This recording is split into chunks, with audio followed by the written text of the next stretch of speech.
जी बिस्मिल्लाहिर्रहमानिर्रहीम अस्सलाम वालेकुम डियर स्टूडेंट्स, वेलकम टू इल्म बायोलॉजी।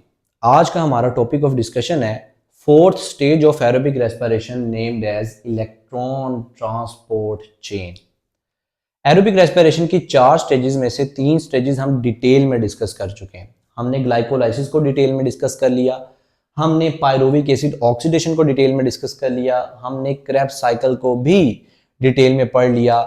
आज हम एरोबिक रेस्पिरेशन की आखिरी स्टेज यानी कि इलेक्ट्रॉन ट्रांसपोर्ट चेन को डिटेल में डिस्कस करेंगे। और याद रखिएगा डियर स्टूडेंट्स, पिछली तीनों स्टेजेस जो है वो आसान थी, इतनी कंसेप्चुअल नहीं थी, बस उनके आपने नाम याद रखने थे और एक सीक्वेंस याद रखना था। आज वाला जो लेक्चर है ये बहुत ज़्यादा कंसेप्चुअल है, बहुत ज़्यादा कॉम्प्लेक्स भी है, तो इसको आपने जो है ना वो साथ साथ, क्योंकि बुक की वर्डिंग के अकॉर्डिंग ही हम चलेंगे, लेकिन बहुत सारी एक्स्ट्रा बातें भी मैं आपको बताऊंगा जो कि इस टॉपिक से रिलेटेड हैं, लेकिन बुक वालों ने इनको मेंशन नहीं किया हुआ और वो आपको कन्फ्यूजन, आपके जहन में जो है वो सवाल पैदा कर सकती हैं, आपको जो है वो कन्फ्यूज़ कर सकती हैं। सो लेक्चर को स्टार्ट करते हैं। और स्टार्ट करने से पहले डियर स्टूडेंट्स, अगर आप चैनल पर नए हैं और अभी तक आपने चैनल को सब्सक्राइब नहीं किया तो चैनल को सब्सक्राइब कर दीजिए, साथ में बेल आइकन भी दबा दीजिए ताकि आने वाली हर वीडियो का आपको टाइमली नोटिफिकेशन मिलता रहे। तो डियर स्टूडेंट्स, अब हम जानते हैं कि एरोबिक रेस्पिरेशन में टोटल 36 एटीपी जो है वो बनते हैं। एरोबिक रेस्पिरेशन का मतलब क्या है? Break down of glucose in the presence of oxygen. Oxygen की मौजूदगी में जब ग्लूकोज की ब्रेक डाउन होती है by 4 different stages, by glycolysis, by pyruvic acid oxidation, by Krebs cycle and by electron transport chain, the production of 36 ATP, और 36 ATP की production होती है। इस पूरे प्रोसेस को हम जो है वो एरोबिक रेस्पिरेशन का नाम देते हैं।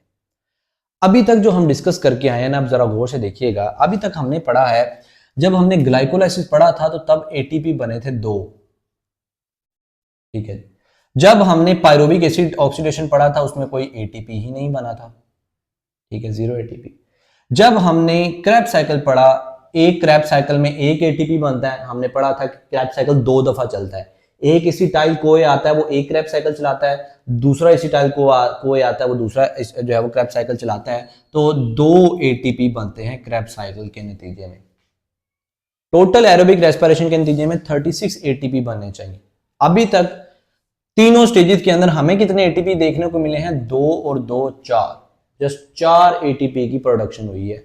बाकी 32 एटीपी अभी बनने हैं, अभी उनकी फॉर्मेशन होनी है। तो ऑब्वियसली चूंकि एरोबिक रेस्पिरेशन की लास्ट स्टेज है इलेक्ट्रॉन ट्रांसपोर्ट चेन, तो 32 एटीपी आज के लेक्चर के अंदर हमने देखना है कि 32 एटीपी कैसे बनते हैं, किस तरीके से फॉर्मेशन होती है।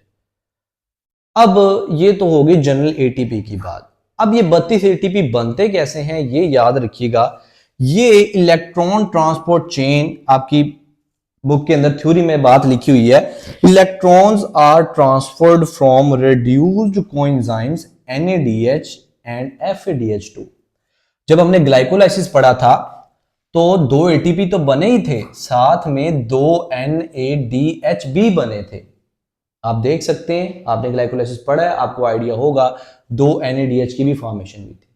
फिर जब हमने पायरुविक एसिड ऑक्सीडेशन पढ़ा वहां पे भी 2 NADH बने थे। फिर जब हमने क्रेब्स साइकिल पढ़ा, क्रेब्स साइकिल के अंदर हमने पढ़ा था कि एक क्रेब्स साइकिल में 3 NADH बनते हैं। तो चूंकि क्रेब्स साइकिल 2 दफा चलता है तो टोटल 6 NADH बनते हैं। क्रैब साइकिल के दौरान टोटल 6 NADH की फॉर्मेशन होती है। और क्रैब साइकिल के दौरान FADH2 की अगर हम बात करें तो वो एक साइकिल, क्रैब साइकिल में एक FADH2 बना था, तो 2 दफा क्रैब साइकिल चला है तो 2 FADH2 की फॉर्मेशन हुई है। ये वही चीजें हैं जो हम ऑलरेडी प्रीवियस 3-4 लेक्चर्स के अंदर डिस्कस करते आ रहे हैं। हमारा वहां पे मेन कंसर्न था एटीपी एटीपी एटीपी। आज हमारा कंसर्न है इलेक्ट्रॉन ट्रांसपोर्ट चेन, क्योंकि इलेक्ट्रॉन ट्रांसपोर्ट चेन बेसिकली चलती है NADH और FADH2 से। NADH और FADH2 कब बने हैं? ग्लाइकोलाइसिस के दौरान 2 NADH बने हैं, पायरुविक एसिड ऑक्सीडेशन के दौरान 2 NADH बने हैं, क्रैब साइकिल के दौरान 6 NADH बने हैं, क्रैब साइकिल के दौरान 2 FADH2 की फॉर्मेशन हुई है। अब उन्हीं NADH और FADH2 से जो है वो हमारी इलेक्ट्रॉन ट्रांसपोर्ट चेन चलनी है और 32 एटीपी की फॉर्मेशन होनी है। तो अब वीडियो को स्टार्ट करते हैं डियर स्टूडेंट्स कि अब कैसे जो है वो 32 एटीपी बनेंगे during the process of electron transport chain. अब याद रखिएगा यहाँ पे ऑक्सीडेशन रिडक्शन फिनोमेना चलता है। मेन मैकेनिज्म जो है पूरी इलेक्ट्रॉन ट्रांसपोर्ट चेन के अंदर कुछ कैरियर्स हैं, ठीक है, ये आपने याद रखना है। और एक चीज सबसे इंपॉर्टेंट ये कि इलेक्ट्रॉन ट्रांसपोर्ट चेन होती कहाँ पे है, ये भी जहां पे क्रेब्स साइकिल हुआ था, क्रेब्स साइकिल भी माइटोकॉन्ड्रिया की इनर मेम्ब्रेन के अंदर हुआ था। ये आउटर मेम्ब्रेन है जो ब्लैक से नजर आ रही है, ये इनर मेम्ब्रेन है। और ये मैंने इनर मेम्ब्रेन का ही कुछ पार्ट, क्योंकि हमें पता है मेम्ब्रेन चाहे आउटर है चाहे इनर है, वो प्लाज्मा मेम्ब्रेन या सेल मेम्ब्रेन एक ही स्ट्रक्चर होता है, लिपिड बाइलेयर होती है, ठीक है, जिसके अंदर प्रोटीन इंबेडेड होते हैं। तो आपको नजर आ रहा है ये लिपिड बाइलेयर है। मैंने सिर्फ इनर मेम्ब्रेन का थोड़ा सा पोर्शन, इतना सा पोर्शन जो है वो एग्जैक्ट मेम्ब्रेन करके बनाया है, क्योंकि आपकी बुक वालों ने भी बनाया हुआ, तो उसके अकॉर्डिंग ही हम इसको समझेंगे, ठीक है जी।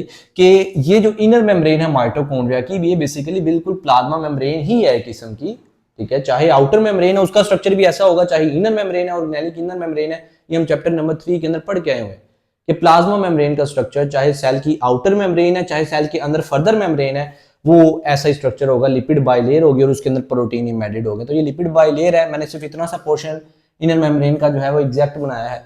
तो ये बेसिकली प्लाज्मा मेम्ब्रेन है या इनर मेम्ब्रेन है माइटोकॉन्ड्रिया की। तो याद रखिएगा इसी इनर मेम्ब्रेन के अंदर जो मैट्रिक्स है, ये जो मैट्रिक्स है, यहीं पे क्रेब्स साइकिल हुआ था। और इसी इनर मेम्ब्रेन के अंदर, जिसको आपने क्रिस्टी का भी नाम दिया था, वहीं पे क्या होता है जी, वहीं पे इलेक्ट्रॉन ट्रांसपोर्ट चेन चलती है। इनर मेम्ब्रेन के अंदर इलेक्ट्रॉन ट्रांसपोर्ट चेन चलती है। और मैं अभी आपको बता के आया हूं कि इलेक्ट्रॉन ट्रांसपोर्ट चेन को चलाने वाले कौन है, उनको चलाने वाले NADH और FADH2 है, जो कि ग्लाइकोलाइसिस, पायरुविक एसिड ऑक्सीडेशन और क्रेब्स साइकिल के दौरान बनते रहे हैं। तो ऐसा नहीं है कि वो जो ग्लाइकोलाइसिस NADH के अंदर NADH जो बना था ग्लाइकोलाइसिस के दौरान उसका कोई फंक्शन नहीं था, या पायरुविक एसिड ऑक्सीडेशन और क्रेब्स साइकिल के दौरान जो NADH बने, FADH2 बने, उनका कोई फंक्शन नहीं था। उनका फंक्शन यहाँ पे है।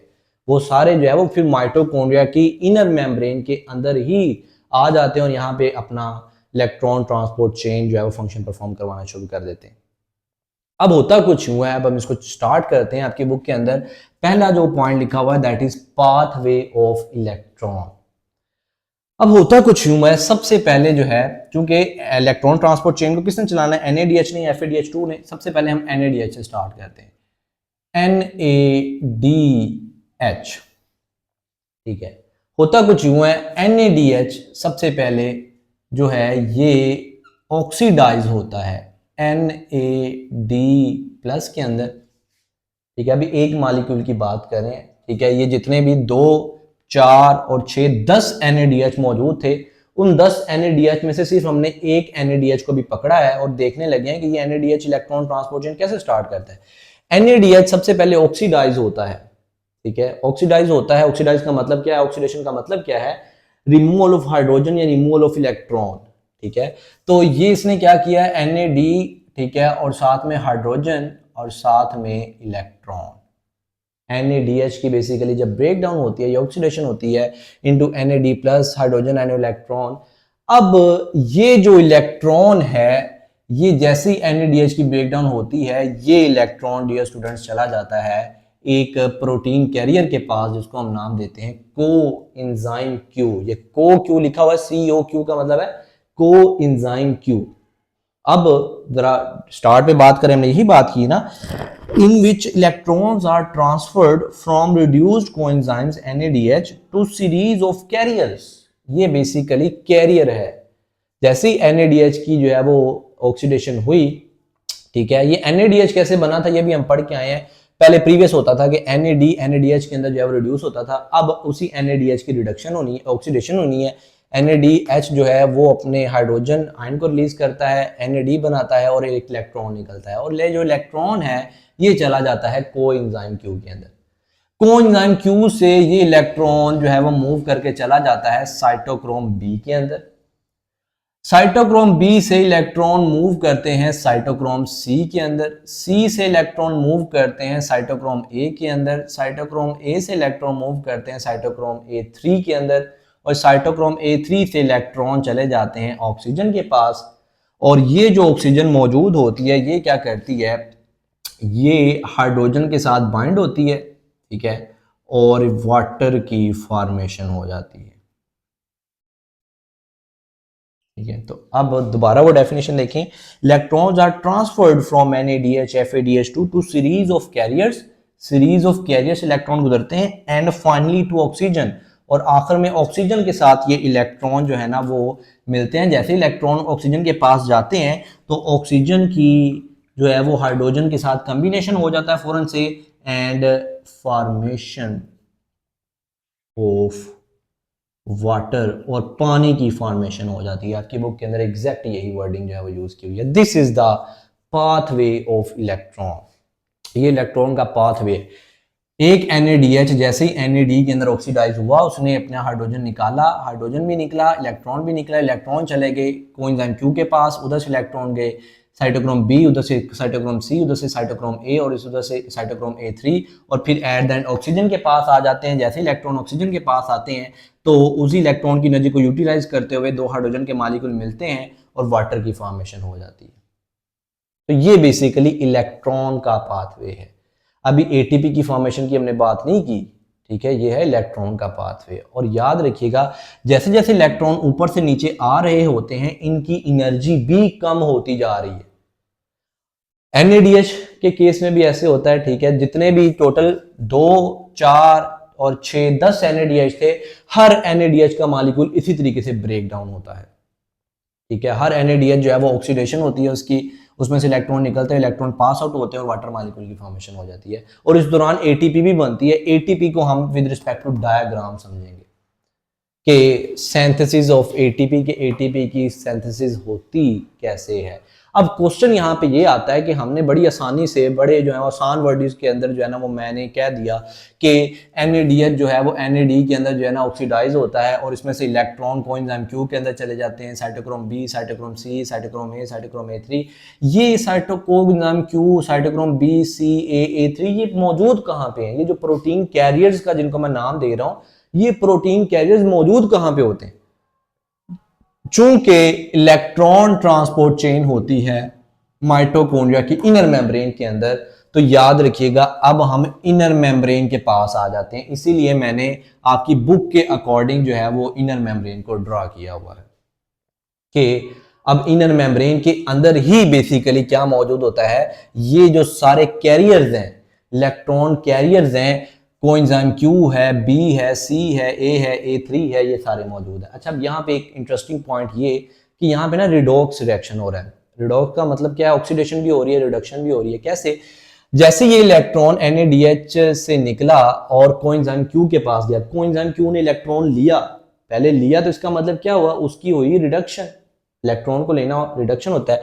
फिर जैसे इसके पास इस इलेक्ट्रॉन इस कोएंजाइम Q ने इलेक्ट्रॉन साइटोक्रोम B को दिया, साइटोक्रोम B की हुई रिडक्शन, कोएंजाइम Q की हुई ऑक्सीडेशन। क्यों? क्योंकि कोएंजाइम Q ने इलेक्ट्रॉन दिया है साइटोक्रोम B को।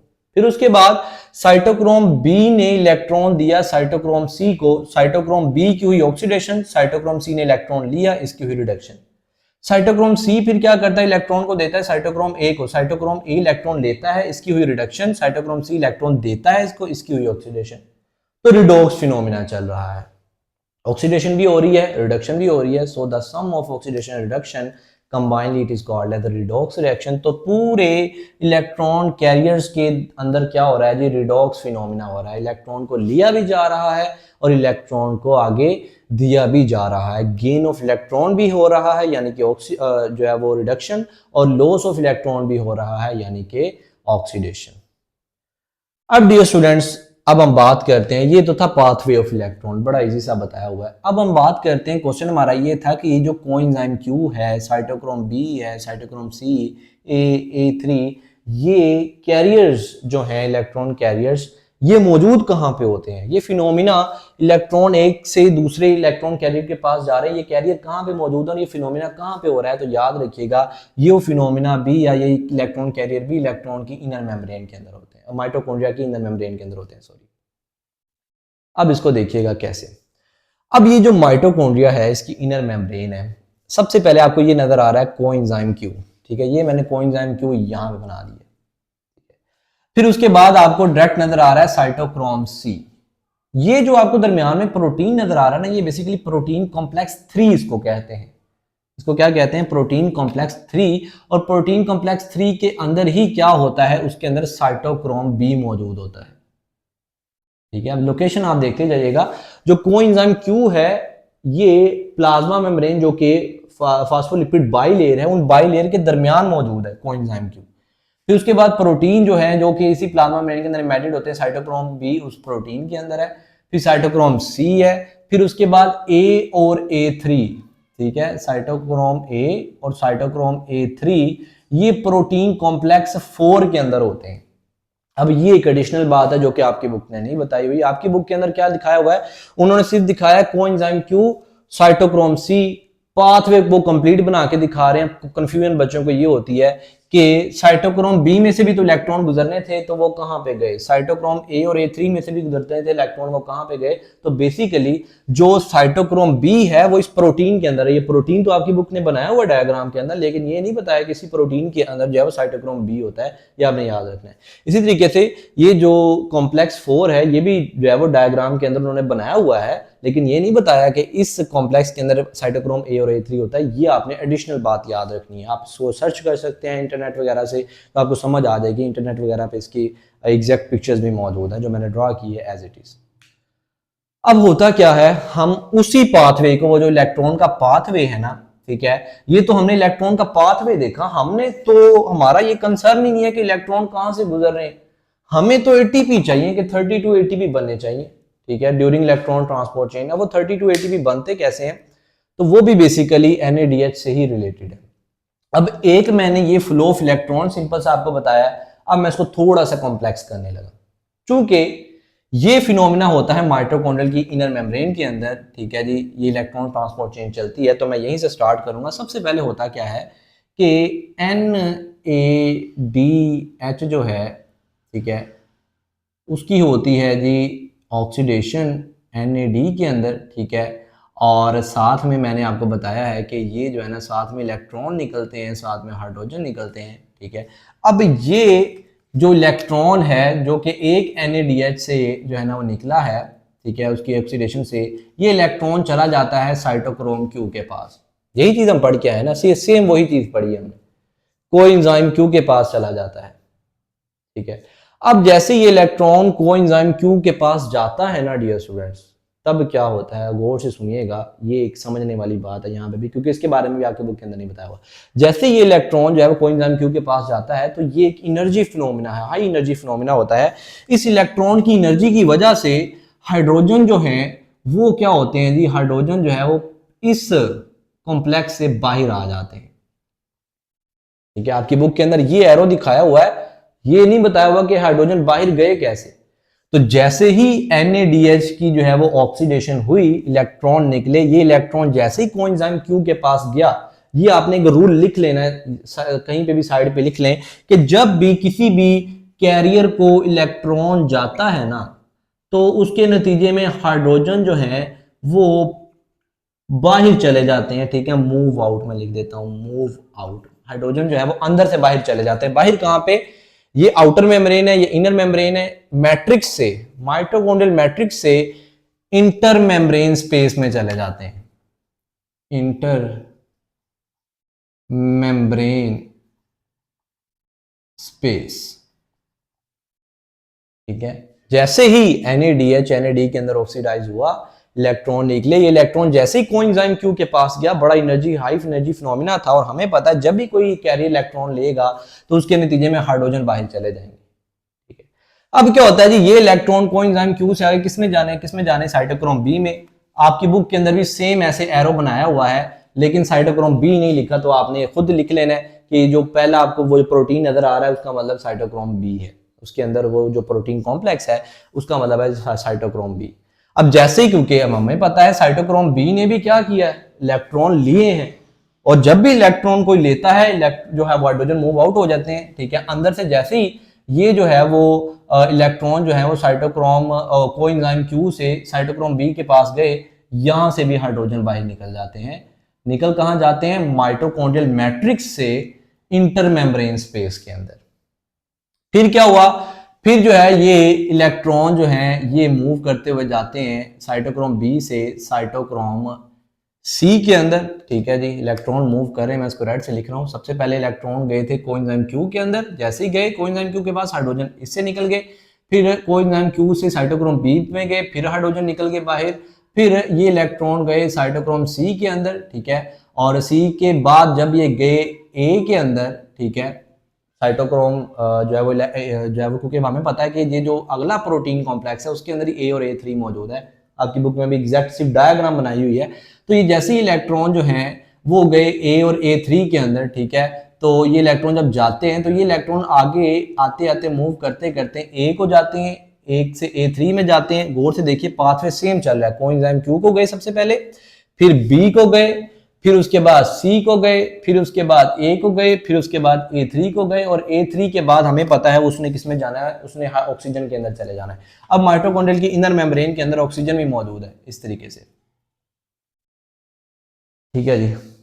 ऑक्सीजन, और जैसे ही ऑक्सीजन जो है वो के पास दो इलेक्ट्रॉन जाते हैं, जैसे ऑक्सीजन के बाद दो इलेक्ट्रॉन जाते हैं तो वो हाइड्रोजन उसकी एनर्जी को यूटिलाइज करते हुए, उन्हीं इलेक्ट्रॉन की एनर्जी को यूटिलाइज करते हुए ये ऑक्सीजन हाइड्रोजन के साथ मिल जाते हैं और यहाँ पे वाटर की फॉर्मेशन हो जाती है।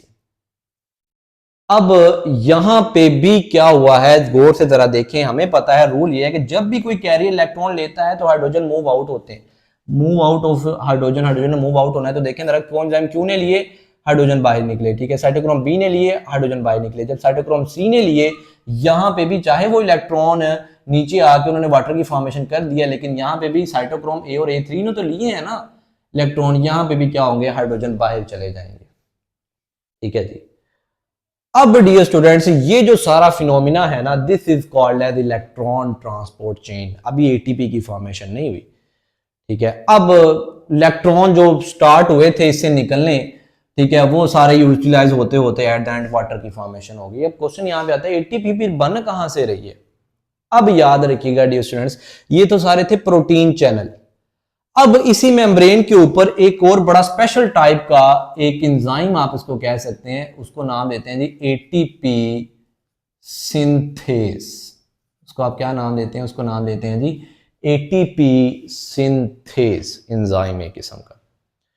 अब होता क्या है, ये जो गौर से जरा देखिएगा, ये तो हमने पढ़ा ना पाथवे ऑफ इलेक्ट्रॉन, उसी पाथवे इलेक्ट्रॉन को मैंने यहां पे एक्सप्लेन किया। सिर्फ एक जनरल बात बताई कि जब भी कोई कैरियर इलेक्ट्रॉन लेता है तो हाइड्रोजन बाहर मूव चले जाते हैं। सबसे पहले कोएंजाइम क्यू ने लिया, हाइड्रोजन बाहर चला गया, फिर साइटोक्रोम बी ने लिया, हाइड्रोजन बाहर चले गए, फिर A3 ने लिया, हाइड्रोजन बाहर चले गए, और वो electron at the end oxygen ने लिए, वाटर की फॉर्मेशन हो गई।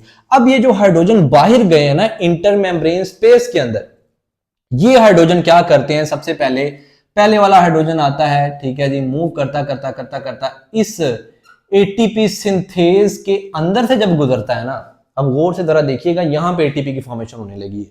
जैसे ही वो हाइड्रोजन जो कि इंटरमेम्ब्रेन स्पेस में बढ़ रहे थे, हाई कंसंट्रेशन होगी, और हमें पता है हाई कंसंट्रेशन से लो कंसंट्रेशन की तरफ आना that is called as diffusion, आप इसको कह सकते हैं। तो एक किस्म की डिफ्यूजन होती है। ये हाइड्रोजन जो है, ठीक है, पहला हाइड्रोजन आता है, ठीक है, जैसे ही इस एटीपी सिंथेज से पास आउट होता है, ये एटीपी सिंथेज क्या करता है, चूंकि हाई कंसंट्रेशन से हाइड्रोजन लो कंसंट्रेशन की तरफ आ रहे हैं, एनर्जी है, हाई एनर्जी मौजूद है हाइड्रोजन के अंदर, हाइड्रोजन को आप प्रोटॉन भी कह सकते हैं। तो बेसिकली इसी प्रोटॉन या हाइड्रोजन की एनर्जी को यूटिलाइज करते हुए ये एटीपी सिंथेज क्या करता है, गौर से तरह देखिएगा, मैं इसको थोड़ा सा ऐसे बना रहा हूं, ठीक है। जैसे ही हाइड्रोजन से नीचे आया तो यहां पे क्या होगा, ये उसकी एनर्जी को यूटिलाइज करेगा एटीपी सिंथेज, और एडीपी और इनऑर्गेनिक फॉस्फेट को कन्वर्ट कर देगा जी एटीपी के अंदर, एडिनोसिन ट्राइफॉस्फेट के अंदर कन्वर्ट कर देगा। So this is the formation of 1 ATP, ठीक है, पहला हाइड्रोजन। इसी तरीके से दूसरा हाइड्रोजन आएगा, ठीक है, फिर दूसरा एटीपी, तीसरा हाइड्रोजन आएगा, तीसरा एटीपी। तो एक NADH के नतीजे में याद रखिएगा 3 एटीपी बनते हैं, और फिनोमेना मैंने आपको बता दिया कैसे बनते हैं। सबसे पहले एक NADH था ना, एक NADH NAD के अंदर रिड्यूस हुआ, एक इलेक्ट्रॉन जैसे कोएंजाइम क्यू के अंदर गया तो उस इलेक्ट्रॉन की एनर्जी की वजह से, जब भी कोई कैरियर इलेक्ट्रॉन लेता है तो हाइड्रोजन बाहर निकलते हैं, उस एनर्जी की वजह से इलेक्ट्रॉन हाइड्रोजन जो है बाहर चले गए इंटरमेम्ब्रेन स्पेस के अंदर। फिर इलेक्ट्रॉन साइटोक्रोम बी के अंदर गया, अगेन कैरियर ने इलेक्ट्रॉन लिया, हाइड्रोजन बाहर चले गए। फिर बी से सी के अंदर गया, सी से ए और A3 के अंदर गया, अगेन हाइड्रोजन बाहर चले गए। फिर ये इलेक्ट्रॉन मूव करते हुए एट द एंड ऑक्सीजन के पास आते हैं, और उस इलेक्ट्रॉन की एनर्जी को यूटिलाइज करते हुए हाइड्रोजन जो है ना वो और ऑक्सीजन मिलके वाटर की फॉर्मेशन कर देते हैं। अब वो जो हाइड्रोजन बाहर निकले थे एक एक करके जो है ना वो वन बाय वन आते हैं, इस एटीपी सिंथेज एंजाइम से गुजरते हैं, क्योंकि बाहर कंसंट्रेशन हो गई थी ज्यादा इंटरमेम्ब्रेन स्पेस के अंदर। वन बाय वन हाइड्रोजन आते हैं, जैसे एटीपी सिंथेज से गुजरते हैं एडीपी और इनऑर्गेनिक फॉस्फेट कन्वर्ट हो जाते हैं एटीपी के अंदर। तो टोटल इस तरीके से एक NADH से 3 एटीपी के मॉलिक्यूल की फॉर्मेशन होती है। ये बात आपने याद रखनी है, एक NADH से 3 एटीपी। तो टोटल ग्लाइकोलाइसिस के दौरान 2 NADH थे, पायरोविक एसिड ऑक्सीडेशन के दौरान 2 NADH थे, क्रैब साइकिल के दौरान 6 NADH थे, टोटल 10 NADH थे। तो मैं यहां पे कह सकता हूं एक NADH से अगर 3 एटीपी बन रहे हैं तो टोटल जितने एक एक करके सारे NADH यहाँ पे टूटेंगे तो टोटल जो है वो 10 जो है ना वो NADH हैं। तो टोटल यहाँ पे जो है वो 30 ATP बन जाएंगे। ठीक है, यानी कि ओवरऑल जो है वो जो glycolysis pyruvic acid oxidation Krebs cycle के दौरान जो NADH बने हैं one by one her NADH क्या करता है वो यहाँ पे माइटोकॉन्ड्रियल की इनर मेम्ब्रेन के अंदर जो है वो टूटता है, इलेक्ट्रॉन अपने देता है और इस तरीके से 3 ATP जो है वो बनाता चला जाता है, एक NADH से 3 ATP। अब याद रखिएगा ये तो हो गया NADH, ये सारा फिनोमिना हमने पढ़ लिया। अब यहाँ पे याद रखने वाली बात ये कि जो FADH2 है ये भी तो क्या होता है, इसकी भी ऑक्सीडेशन होती है सेम। फर्क सिर्फ इतना है FADH की 2 की जब जो है वो क्या कहते हैं कि ऑक्सीडेशन होती है FAD के अंदर, उसके नतीजे में भी जो है वो हाइड्रोजन निकलते हैं, उसके नतीजे में भी इलेक्ट्रॉन निकलता है, वो भी यहीं पे फिनोमिना होता है माइटोकॉन्ड्रियल की इंनर मैट्रिक्स पे। ठीक है, अब मैं उसको जरा बना लूं। ठीक है, उसको मैं यहाँ पे बना रहा हूँ कि जैसे ही FADH2 की जो है वो ऑक्सीडेशन हुई FAD और हाइड्रोजन और इलेक्ट्रॉन के अंदर, यहाँ पे सिर्फ थोड़ा सा फर्क है। जब NADH की ऑक्सीडेशन हुई थी ना, ये इलेक्ट्रॉन की एनर्जी जब कोएंजाइम Q के पास गई थी तो इसकी एनर्जी को यूटिलाइज करते हुए हाइड्रोजन यहां से भी निकले थे। ठीक है, इसको आप कॉम्प्लेक्स 2 कह सकते हैं, कॉम्प्लेक्स 2 से भी निकले थे, लेकिन FADH2 के केस में ऐसा नहीं होता। FADH2 के केस में क्या होता है, जब इलेक्ट्रॉन कोएंजाइम Q के पास जाते हैं तो हाइड्रोजन सिर्फ और सिर्फ जो है साइटोक्रोम B से निकलते हैं या जो है वो A या A3 वाले यानी कि ये वाले प्रोटीन से जो है ना वो प्रोटीन कॉम्प्लेक्स 4 से हाइड्रोजन निकलते हैं। तो यहाँ पे 2 आपको नजर आएंगे हाइड्रोजन जो है वो निकल रहे हैं, जबकि NADH के केस में आपको 3 पॉइंट्स पे नजर आते हैं। तो इस वजह से जो है ना वो एक FADH2 के ब्रेक डाउन से उसकी ऑक्सीडेशन से 2 ATP की फॉर्मेशन होती है। ठीक है, सिर्फ फर्क इतना है NADH में जो है ना ये फिनोमिना हो रहा है। जब FADH की बात करेंगे तो यहाँ से हाइड्रोजन नहीं निकले, हाइड्रोजन सिर्फ यहाँ से निकल रहे हैं, यहाँ से निकल रहे हैं, सिर्फ 2 पाथवे हाइड्रोजन के निकलने के। तो चूंकि 2 पाथवे, एक हाइड्रोजन गया, एक ATP दूसरा गया, ATP सिंथेसिस से गुजरा दूसरा ATP, तो एक FADH से 2 ATP बनते हैं और टोटल FADH कितने बनते हैं, टोटल क्रैब साइकिल के दौरान 2 FADH2 की फॉर्मेशन होती है, यानी कि एक FADH 2 देता है तो 2 FADH2 से हमें जो है वो 4 ATP देखने को मिलते हैं। अब यहां पे क्या हुआ, टोटल हमें पता है इलेक्ट्रॉन ट्रांसपोर्ट चेन के नतीजे में NADH और FADH2 इन्वॉल्व होते हैं। NADH के नतीजे में तो टोटल 30 ATP बन गए और FADH2 के नतीजे में 4 ATP बन गए। अब गौर से जरा देखते जाइएगा, मैं अगेन रिपीट कर रहा हूं इसको। ठीक है, ग्लाइकोलाइसिस के दौरान ATP बने 2। ठीक है, यही बात हम पढ़ के आए। उसके बाद पायरुविक एसिड ऑक्सीडेशन में कोई नहीं बना, मैं इसको लिख भी नहीं रहा। क्रेब्स साइकिल के नतीजे में बने 2। ठीक है, उसके बाद इलेक्ट्रॉन ट्रांसपोर्ट चेन में 30 और 4 कितने हो गए, इलेक्ट्रॉन ट्रांसपोर्ट चेन के नतीजे में बन गए 34। ठीक है, 30 बने NADH से और 4 बने FADH2 से। अब यहां पे जो है ना टोटल ATP काउंट करें, 34, 2 और 2 टोटल हो गए जी 38। अब यहां पे कंफ्यूजन अगेन आ गई कि भाई 36 ATP बनने चाहिए थे एरोबिक रेस्पिरेशन के दौरान, ये तो 38 बन रहे हैं। 2 ATP जो है ना वो कहां पे जा रहे हैं, 2 ATP कहां पे जा रहे हैं। ठीक है, अब इसको थोड़ा सा सुनिएगा, इसका आंसर उन्होंने नेक्स्ट जो ओवरऑल उन्होंने बताया हुआ ना, समराइज करके सारा टॉपिक उन्होंने बताया हुआ, वहां पे उसका आंसर उन्होंने लिखा हुआ है। मैं ओवरऑल जो इसकी समरी है इस पूरी एरोबिक रेस्पिरेशन की वो भी आज के लेक्चर में ही या वो कंक्लूड कर दी, वो जो नेक्स्ट पेज पे एक लेक्चर दिया हुआ है। ठीक है, गौर से उसको जरा देखिएगा। अब होता कुछ यूं है कि 38 एटीपी जो है ना वो बने हैं ड्यूरिंग इलेक्ट्रॉन ट्रांसपोर्ट चेन के एंड पे हमें 38 एटीपी देखने को मिल रहे हैं, लेकिन हमारे पास होने चाहिए थे 36। इलेक्ट्रॉन ट्रांसपोर्ट चेन में 34 बने हैं, 2 क्रैब साइकिल 2 ग्लाइकोलाइसिस में। अब बेसिकली गौर से देखिएगा, ये जो 2 NADH ग्लाइकोलाइसिस के दौरान बने थे।